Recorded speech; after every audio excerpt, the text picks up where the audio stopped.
Maray na aga mga kaibigan! For today's video ay pahinga muna tayo sa luto-luto content natin. Dahil a day in my life, video muna tayo ngayon bilang isang content creator at isang kuya. Dahil ngayong araw nga ang pagtatapos ng pag-aaral ng aking kapatid sa kolehiyo. Kaya ngayong araw nga ay naisipan kong gumawa ng video sa mga kaganapan sa kanyang graduation. Dito nga bakas na bakas sa kanilang mukha ang saya sa mga kaganapan ngayong araw. Lalo na sa mukha ng aking mga magulang. Dahil sa wakas ay makapagraduate na naman sila ng isa pang anak. Ngayong araw nga ay special day para sa aking kapatid. Dahil lahat kuya, pagtitiyaga, pagtitiis, ay nagbunga na ngayong araw. Dito nga, ihatid muna sila ng aking papa sa venue ng graduation. Bali, mauuna nga sila doon at susunod na lang ako. Mga happy yun. Dito nga, binalikan ako ng aking papa dahil nga gagamitin ko ang motor papunta sa venue ng graduation. Hindi kasi kaya ng isahang biyahe papunta sa venue dahil medyo may kalayuan nga ito sa bahay namin. Kung napansin nyo, nag-upload din ako ng A Day in My Life dito sa Facebook. Hindi lang para may ma-share, hindi parang diary ko na rin sa mga importanteng kaganapan ng buhay ko. At nakarating na nga ako dito sa venue ng graduation. Dali-dali nga akong pumasok dito para malaman ko kung ano ng sitwasyon sa loob. Syempre, may personal videographer ang kapatid ko. Vlogger kasi ang kuya. At pagpasok ko nga dito, agad ko nga hinanap ang aking kapatid at ang aking nanay. Makalipas nga ang ilang minuto sa wakas, nakita ko na sila dito. Dito nga inaayos ng nanay ko ang toga ng kapatid dahil may parte nga dito na hindi ito maayos. Walang kapantay nga ang saya ng mga magulang kapag meron silang anak na magtatapos. Kasi sa bawat tagumpay ng kanilang mga anak, may mga magulang na nagtiis, nagsakripisyo at hindi sumuko. Dito nga rumampa ng aking kapatid at ang aking nanay papunta sa kanilang mga upuan. Kung nagtataka kayo kung bakit ang lalayo ng kuha ko sa kanila, ayon kasi sa policy ng school, magulang lang ang pwedeng pumasok sa venue ng graduation. Kaya tiis-tiis na lang ang inyong vlogger dito sa labas. Dito nga dumating na ang yugtong pinakahihintay ko, ang pag-receive ng aking kapatid ng kanyang diploma. Cruz Sams Joseph R.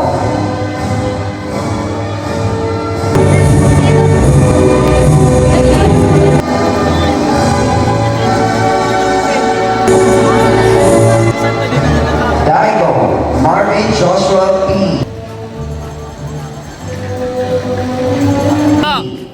Kitang-kita nga sa ngiti ng kapatid ko ang ngiting tagumpay. Nice one, bro! Pagkatapos nga ng graduation ay hindi na kami nagtagal sa venue at umuwi na kami. Dahil kailangan nang magpalit ng damit ng kapatid ko. Siyempre, pag ganitong okasyon, kailangan may kainan. Kaya kaagad kaming dumiretso sa Daddy Born's Restaurant. Dahil dito namin napiling i-celebrate ang graduation ng aking kapatid. Ito kasi ang magandang pinakamalapit na restaurant sa bahay namin. Napakaganda nga ng ambience nila dito. Yung tipong kahit wala kang ganang kumain ay gaganahan kang kumain dahil sa napaka-aliwalas ng lugar nila dito. O, saan ka pa kakain? Dito ka na sa Daddy Born's Restaurant. Lugar pa lang, panalo ka na. Dagdag pa rito ang napakapabait nilang crew. O, diba? Ngiti pa lang, panalo na. Maliban nga sa cook to order menu nila dito, meron din silang ready to serve menu dito. Kung tinatamad kayong mag-antay ng kanilang cook to order. O, diba? Ang daming choices. Katulad din lang yan ng ex mo. Ang daming choices. Dito nga habang naghihintay kami ng aming order, ay pinag-uusapan namin ng aking kapatid ang kanyang susunod na plano sa buhay. Akala niya kasi sa pag-aaral lang matatapos ang lahat. Meron bang board exam? Di nga naglaon ay dumating na ang aming order na lumpiang Shanghai,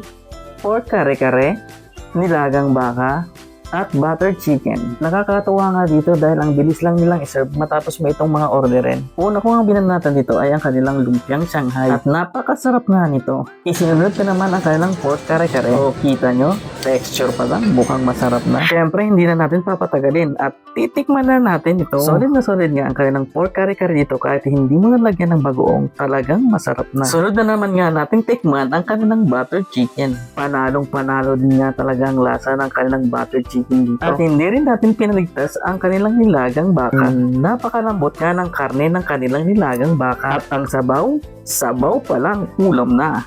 At syempre panghuli, hindi natin paliligtasin ang sineserve nila na dessert dito, ang mais con yelo. At dahil nga sa malamig ang panahon, kailangan muna nating magpalamig. Nung matikman ko nga ang mais con yelo nila dito, dahil marami na akong natikman na ganito, satisfied talaga ako sa lasa nila dito. Para bang merong mahablang ka na nakahalo dito. Maliban nga sa pagkain na ino-offer nila dito, meron pa silang ibang mga produkto na ino-offer dito.